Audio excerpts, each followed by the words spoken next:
አርእስተ ዜና በኢትዮጵያ የሚገኙ ሁሉም ተሽከርካሪዎች የጭስ ልኬት መመሪያን በተሟላ ሁኔታ መተግበርና ሁሉም ተሽከርካሪዎች በኢትዮጵያ ደረጃ የጸደቁ የነዳጅና የጭስ መቆጣጠሪያ ቴክኖሎጂዎችን እንዲጠቀሙ ሲል የትራንስፖርትና ሎጂስቲክስ ሚኒስቴር አሳስቧል። በቀዳሚነት እናጋራቸዋለን።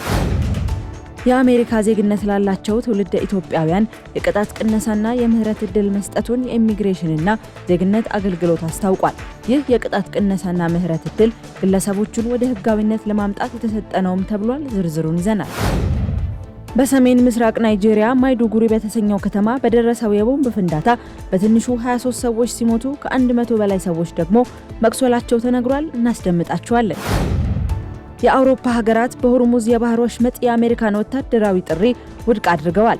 የሆርሙዝን የባህር ወሽመጥ ደህንነት ለማስጠበቅ በሚል ዓለም አቀፍ ወታደራዊ ድጋፍ እንዲላክ ፕሬዝዳንት ትራምፕ ጥሪ ቢያቀርቡም ከአውሮፓ ሀገራት ዘንድ ያልተጠበቀና እጅግ ጠንካራ ተቃውሞ ገጥሟቸዋል። በዝርዝር እናጋራቸዋለን። ጤና ይስጥልኝ ሀገሬ ቴሌቪዥን ተመልካቾቻችን እንደምን ቆይታችኋል? የዕለቱን የምሳሳት ዜናዎች ወደ እናንተ ማድረስ ጀምረናል። ከሀገር ውስጥ እንዲሁም ከውጭ ያዝናቸውን መረጃዎች ምህረት ደግፍ የማስደምጣችሁ ይሆናል። በኢትዮጵያ የሚገኙ ሁሉም ተሽከርካሪዎች በስታንዳርዱ የጸደቁ የነዳጅና ጭስ መቆጣጠሪያ ቴክኖሎጂዎችን እንዲጠቀሙ ማሳሰቢያ ተሰጠ። በሀገሪቱ የሚገኙ ሁሉም ተሽከርካሪዎች የጭስ ልኬት መመሪያን በተሟላ ሁኔታ መተግበርና ሁሉም ተሽከርካሪዎች በኢትዮጵያ ስታንዳርድ የጸደቁ የነዳጅና ጭስ መቆጣጠሪያ ቴክኖሎጂዎችን እንዲጠቀሙና ወቅታዊ የመኪና ጥገናን ማጠናከርና ኦሪጂናል መለዋወጫዎችን ብቻ እንዲጠቀሙ ሲል የትራንስፖርትና ሎጂስቲክስ ሚኒስቴር አሳስቧል። ሚኒስቴሩ ዛሬ ባወጣው መግለጫ የትራንስፖርት ዘርፉን ወደ ኤሌክትሪክና ተፈጥሮ ጋዝ በማሸጋገር የነዳጅ ጥገኝነትን ለመቀነስ ያስችላሉ ያላቸውን መመሪያዎች ገልጿል።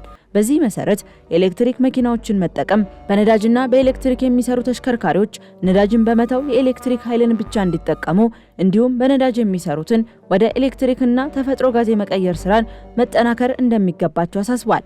እስከ 20 ቶን የሚጭኑ የጭነት ተሽከርካሪዎች ወደ ኤሌክትሪክ፣ ከ20 ቶን በላይ የሆኑት ደግሞ ወደ ተፈጥሮ ጋዝና ኤሌክትሪክ እንዲቀየሩ መንግስትና የግል ዘርፍ በቅንጅት እንዲሰሩ በክልልና በፌዴራል ደረጃ ያሉ ሁሉም የመንግስትና የፕሮጀክት ተሽከርካሪዎች ሙሉ በሙሉ ወደ ኤሌክትሪክ እንዲዘዋወሩ የህዝብ ትራንስፖርት አገልግሎቶችን በስፋትና በአግባቡ በመጠቀም አገልግሎቱን በወጣለት ታሪፍና መርሃ ግብር ያለመቆራረጥ እንዲሰጥ አዟል። ከሞኖፖሊነት የጸዳ የኢኮ ድራይቪንግ የአነዳድ ስልጠና ለተሽከርካሪ አሽከርካሪዎች መስጠትና ልምዱን ማዳበር እንደሚገባም በመግለጫው አሳስቧል።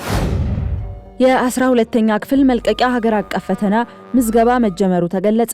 የትምህርትና ምዘና ፈተናዎች አገልግሎት ኤጀንሲ የ2018 የትምህርት ዘመን የ12ኛ ክፍል መልቀቂያ ሀገር አቀፍ ፈተና ምዝገባ መካሄድ መጀመሩን አስታውቋል። ተፈታኞች በተቀመጠው ጊዜ ገደብ ውስጥ ምዝገባቸውን ማጠናቀቅ እንዳለባቸው ያሳሰበው አገልግሎቱ ለምዝገባው ሂደት አስፈላጊ የሆኑ መመሪያዎችንም ይፋ አድርጓል። በመመሪያው መሰረት መደበኛ ተፈታኞች በትምህርት ቤቶቻቸው አማካኝነት ምዝገባቸውን የሚያከናውኑ ሲሆን ቀደም ሲል ተፈትነው ውጤት ለማሻሻል ወይም በግላቸው ድጋሚ ለመፈተን የሚፈልጉ ተማሪዎች ደግሞ በራስ አገዝ የኦንላይን ዘዴ መመዝገብ ይኖርባቸዋል ብሏል። የግል ተፈታኞች ለዚሁ ተግባር የተዘጋጀውን ድረገጽ በመጠቀም ምዝገባቸውን እንዲያከናውኑም አገልግሎቱ ጥሪውን አቅርቧል። በተጨማሪም ማንኛውም ተፈታኝ በተሰጠው ጊዜ ገደብ ውስጥ ካልተመዘገበ በስተቀር ለፈተና መቀመጥ የማይችል መሆኑን የትምህርትና ምዘና ፈተናዎች አገልግሎት አሳስቧል። የአሜሪካ ዜግነት ላላቸው ትውልደ ኢትዮጵያውያን የቅጣት ቅነሳና የምህረት ዕድል መሰጠቱ ተገለጸ። የአሜሪካ ዜግነት ላላቸው ትውልደ ኢትዮጵያውያን የቅጣት ቅነሳና የምህረት ዕድል መስጠቱን የኢሚግሬሽንና ዜግነት አገልግሎት አስታውቋል።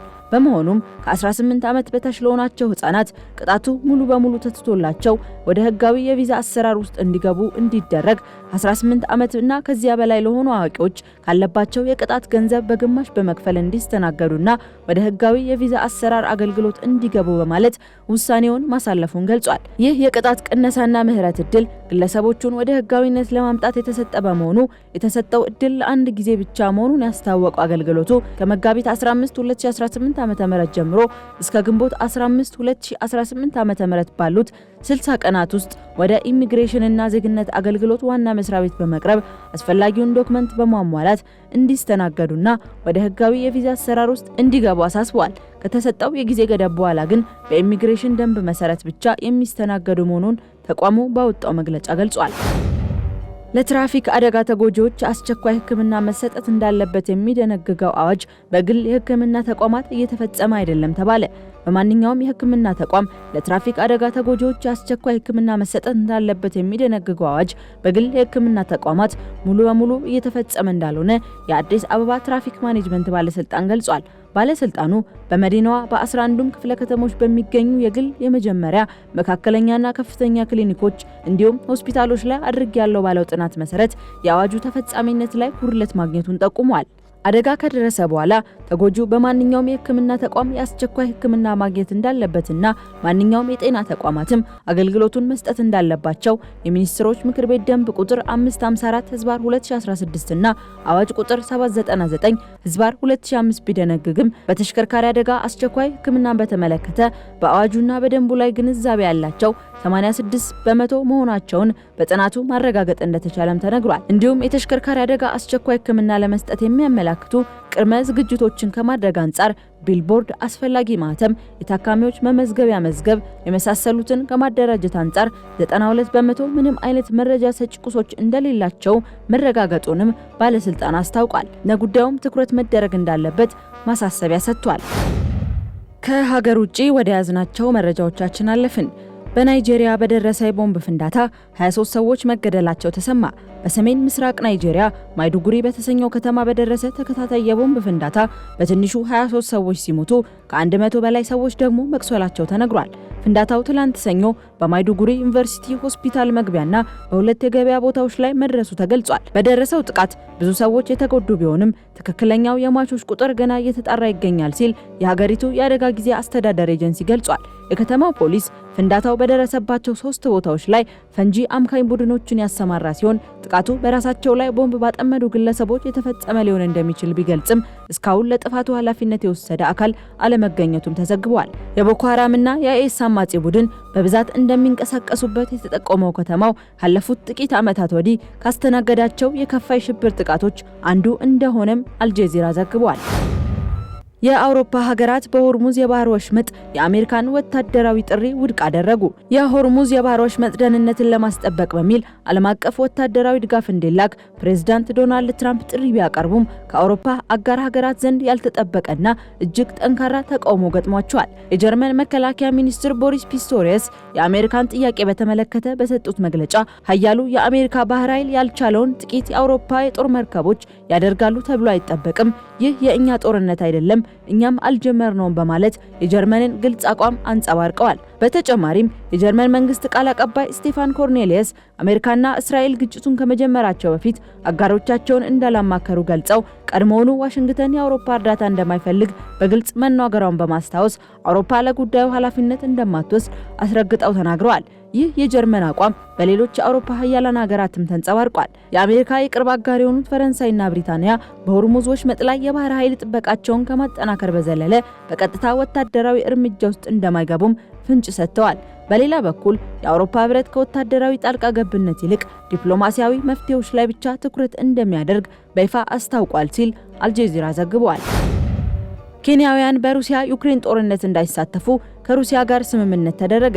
የኬንያ መንግስት ዜጎቹ በሩሲያ በኩል ተመልምለው በዩክሬን ጦርነት ውስጥ እንዳይሳተፉ ከሞስኮ ጋር ስምምነት ላይ መድረሱን አስታውቋል። የኬንያ የውጭ ጉዳይ ሚኒስትር ሙሳሊያ ሙዳቫዲ ከሩሲያው አቻቸው ሰርጌይ ላቭሮቭ ጋር በሞስኮ ከተወያዩ በኋላ እንደገለጹት ከእንግዲህ ኬንያውያን በሩሲያ መከላከያ ሚኒስቴር በኩል አይመለመሉም ሲሉ ተናግረዋል። እስካሁን ከ1000 በላይ ኬንያውያን በሺዎች በሚቆጠር ዶላር ደሞዝና በ$6000 ቦነስ ተመልምለው በጦርነቱ እየተሳተፉ መሆኑ ተገልጿል። ይህም በኬንያውያን ዘንድ ከፍተኛ ቁጣን የቀሰቀሰ ሲሆን የምልመላ ሂደቱ በሰው አሸጋጋሪዎችና በሙሰኛ ባለስልጣናት እጅ እንዳለበት ተጠቁሟል። ዩክሬን በበኩሏ ከ1700 በላይ አፍሪካውያን በሩሲያ በኩል እየተዋጉ እንደሆነ ትናገራለች። ሚኒስትር ሙዳቫዲ አክለውም አስቀድመው ለተቀጠሩ ዜጎቻቸው ዲፕሎማሲያዊ ድጋፍ እንደሚደረግ ገልጸው የሁለቱ ሀገራት ግንኙነት ከጦርነት ይልቅ በኢነርጂ በቱሪዝምና በግብርና ዘርፎች ላይ እንዲያተኩር ስምምነት ላይ መድረሳቸውን አስታውቀዋል። የሩሲያ የውጭ ጉዳይ ሚኒስትር ሰርጌይ ላቭሮቭ ግን ኬንያውያኑ የተቀጠሩት በራሳቸው ፍቃድ መሆኑን ተናግረዋል ሲል ኤምኤስ ኒውስ ዘግቧል። ተመልካቾቻችን ለሰዓቱ የያዝናቸው መረጃዎች እነዚህን ይመስሉ ነበር። ከቀሪ የጣቢያው ፕሮግራሞች ጋር መልካም ቆይታ